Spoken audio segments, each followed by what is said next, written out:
ঠাকুরগাঁও শহরে গোকুল রায় নামে এক স্বর্ণ ব্যবসায়ী খুন হয়েছে। পরিবারের ধারণা তাকে পরিকল্পিতভাবে হত্যা করা হয়েছে। এই ঘটনায় পুলিশ জিজ্ঞাসাবাদের জন্য ৩ জনকে আটক করেছেন।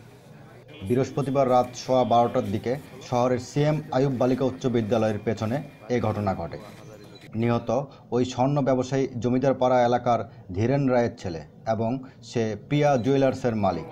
পুলিশ জানায়, বৃহস্পতিবার রাত 12:15টার দিকে সিএম আইয়ুব বালিকা উচ্চ বিদ্যালয়ের পেছনে একটি কালভার্টের উপরে স্বর্ণ ব্যবসায়ী গোকুল চন্দ্রকে রক্তাক্ত অবস্থায় দেখতে পায় স্থানীয়রা। এরপর স্থানীয় লোকজন গোকুলকে উদ্ধার করে ঠাকুরগাঁও আধুনিক সদর হাসপাতালে নিলে চিকিৎসক তাকে মৃত ঘোষণা করেন। নিহত স্বর্ণ ব্যবসায়ী গোকুল রায়ের কপাল ও 2 হাতে আঘাতের দাগ পাওয়া গেছে বলে জানিয়েছে হাসপাতালের চিকিৎসক রাকিবুল হাসান। এদিকে এই ঘটনার সঠিক কারণ উদ্ঘাটনে তদন্ত চলছে বলে জানিয়েছে সদর থানার ওসি আশিকুর রহমান। তার ভাই, আমি চাই আমার ভাই যে অবস্থা করছে তার প্রশাসনিকভাবে শাস্তি হোক। প্রশাসন তার ব্যবস্থা নেয়।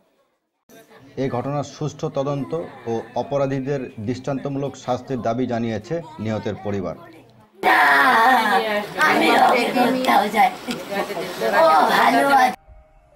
Report Thakurgaon journal desk.